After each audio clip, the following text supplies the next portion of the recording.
The following subtopic is about the film Seopyeonje, a Pansori Historical Drama.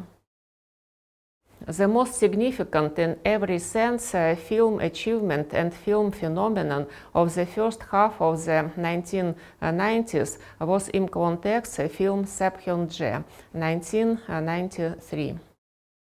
The director filmed a historical drama with a tragic story about one of the monuments of Korean culture, the folk vocal performance of pansori. The literary basis for the story of Lee Chon-jun, a writer and a close friend of the director. The story in Seopyeonje covers the turbulent and troubled years from the 1930s, the Japanese occupation, a brief period in the mid-1940s when Korea was just freed from the Japanese colonialists. But was soon divided into two parts by occupying forces of the USSR and the United States in the early 1960s. The film Seopyeonje was acclaimed by the general public and intellectuals in South Korea. The story of the life of actors entertaining Koreans with the ancient art of pansori has sparked a new wave of interest and real enthusiasm for the revival of a forgotten cultural phenomenon during the rapid pace of modernization and industrialization of the Republic of Korea. Pansori is a value of the Korean language and its South Korean dialect. It is unique artistic monument. Director Kwon-taek manages to keep the attention of the public, including the Korean one, for more than an hour. This is made possible thanks to a tense, tragic plot in which the desperation of the main character makes him commit a crime, feel satisfaction from it, and suffer from remorse before death. There are several semantic levels in the film. At first glance, this is the story of a fanatical musician father ready to make any sacrifice to save his art. He deprived his daughter of a sight in order to teach her to sing better and to bind to him. The blind singer amazed the audience with her virtuosity, which consists in a special breathing technique that allows pansori singers to hum huge monologues with a sharp voice modulation. Musician Yu Won was sure that unreasonable children do not know and do not understand their destiny. Only a true teacher can see the talent in them and help develop their abilities, and the children saw that their art was not so interesting to people. The son of the musician, Dong Ho, ran away, and the blinded daughter, Song Hwa, was forced to become a singer. The second level that Kwon-taek constantly develops in his films about his native culture is the theme of artists and time. The hero of the film, Yu Bon, is a traveling actor. His art is outdated and becomes uninteresting to the public, but he continues to wonder and tries to fit himself on what he has stubbornly been doing all his life. Kwon-taek shows the beautiful panoramas of Chola province with love and respect. Large episodes of nature in different seasons of the year, accompanied by the singing of Songhwa, do not seem tiring, and without translation it is clear that the girl sings about spring and love yearning. From the action taking place in the film, it is clear that the only love that Yubon doomed his daughter to will be the female pansori style, Seopyeonje. While watching the film, one gets the impression that one can truly love one's homeland and art only by concentrating all efforts and sacrificing whole life. Perhaps this is how the Koreans were able to preserve and revive their national culture, despite the constant, powerful Chinese cultural and political influence and decades of forced Japanization. The original short story of South Korean writer was seriously supplemented and deepened by director Kwon-taek. The tragic story of poor, wandering artist, teacher and father who deliberately maims a defenseless girl in order to preserve his art is justified in the film by the meek understanding and forgiveness of a talented Seopyeonje performer. Blindness focus all the mental strengths of Songhwa on mastering the skill of performing songs. Serving art became her only meaning of life. Songhwa, like a true Confucian, humbly confesses to her father that she forgave him a long time ago.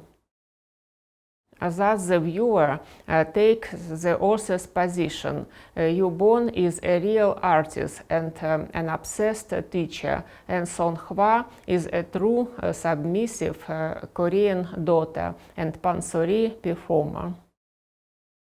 Another semantic level of the film can be called Han, as an emotional and psychological expression of deep sadness. Han, as an artistic device, affects the tone of history and the national feelings of Koreans. Han, all kinds of mental anguish, from inability to express anger, sadness caused by injustice and lack of freedom, longing due to suppressed, unfulfilled desire to the suffering of an individual deprived of the opportunity to find support and sympathy from others.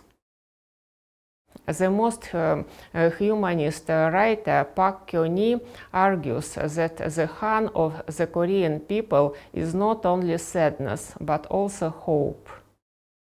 She says, sadness penetrates Korean attempts to accept all contradictions that all living beings face, but Korean desire to overcome these contradictions is full of hope.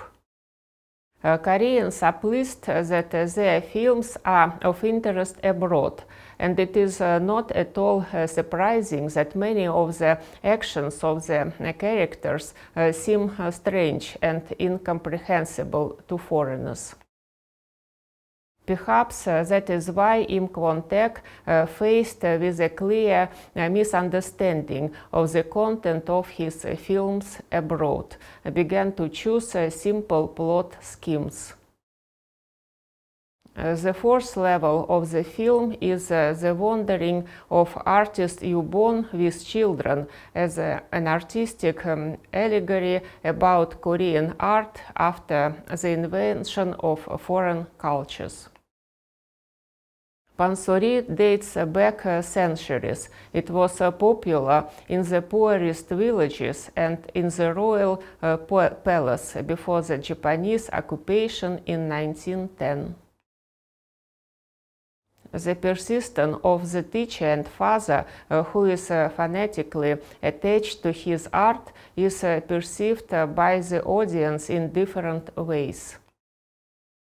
It is clear that sacrifices were made by Korean artists and artists who lived and created their works of art not because of, but in spite of, conditions and circumstances. The stubbornness of Koreans naturally implies a tough upbringing. Parents were quite calm about corporate punishment of their children. Unquestioning obedience under pain of physical punishment was brought up in the families and schools of South Korea. It is believed that thanks to discipline under pressure, the Koreans manage to cultivate self-demanding, hard work and the ability to maintain peace of mind in any conditions. In the film Seopyeonje, the brother of singer Dong-ho, who met his sister in a miserable tavern for the first time, sincerely rejoiced at her blindness. Song-hwa, a fine performer of unpopular pansori in the 1960s, hears only a favorable reaction from a public. Perhaps for the first time, Dong-ho warmly remembered Yoo-bon, thanks to whom Song-hwa does not care at all in which room she performs and in front of whom. According to one of the Russian reviewers, in the final scenes of the film, it becomes quite clear that this film is not about the losers thrown to the sidelines of progress people. This is a film about those whose life has become an art, a perfect realization on the path destined by fate. In the Republic of Korea, since 1970s, the topic of national identity has been constantly discussed on student campuses. Young enthusiasts began to study and master the unique manner of performing a recitative song pansori. In 1993, the film Seopyeonje, for the first time in the history of South Korean cinema, was awarded 6 Big Bell Awards in the categories.